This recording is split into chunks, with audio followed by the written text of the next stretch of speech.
Hello, কি অবস্থা সবার? আপনাদেরকে দেখাইছিলাম না যে যারা আমার ফুল ভিডিও দেখে তারা অবশ্যই জানে যে আমি একদিন দেখাচ্ছিলাম যে সুই সুতা দিয়ে প্যান্ট কেটে আমি ব্যাগ বানাচ্ছি।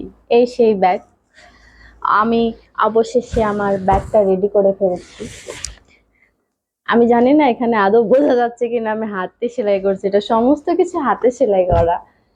আর এটা আমি কেন বানাইছি, আমার আসলে ওই যে কি বলে ইয়ারপড, তারপরে ভকত চাকর, এগুলো ছোট ছোট জিনিস আমি শুধু বিছানার উপরে যেখানে সেখানে ফালায় রাখি।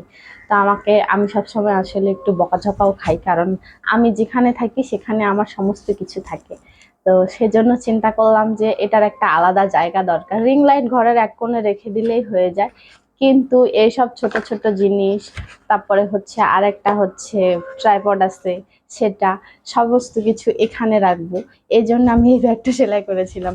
এই পকেটটা দিয়েছিলাম এমনি ফ্যাশনেবল, মানে ফ্যাশনের জন্য আর কি। চিন্তা করেছিলাম এখানে একটু কালার মালার মারবো, একটু ড্র করব, বাট মনে হয় না আর করব, ইচ্ছা করতেছিল না।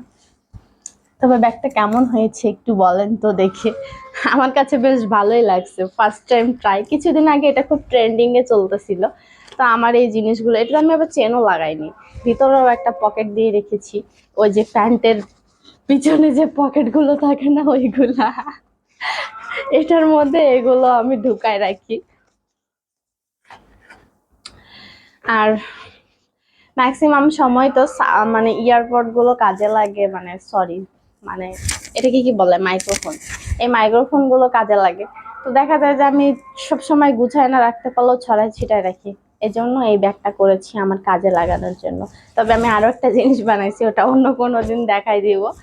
আজকে টাটা। আমার মধ্যেও ট্যালেন্ট আছে বুঝছেন, সবাই আমাকে গাধা বলে, কিন্তু কেউ তো জানে না যে আমার এই গোবর পড়া মাথাও একটু হলেও বুদ্ধি আছে।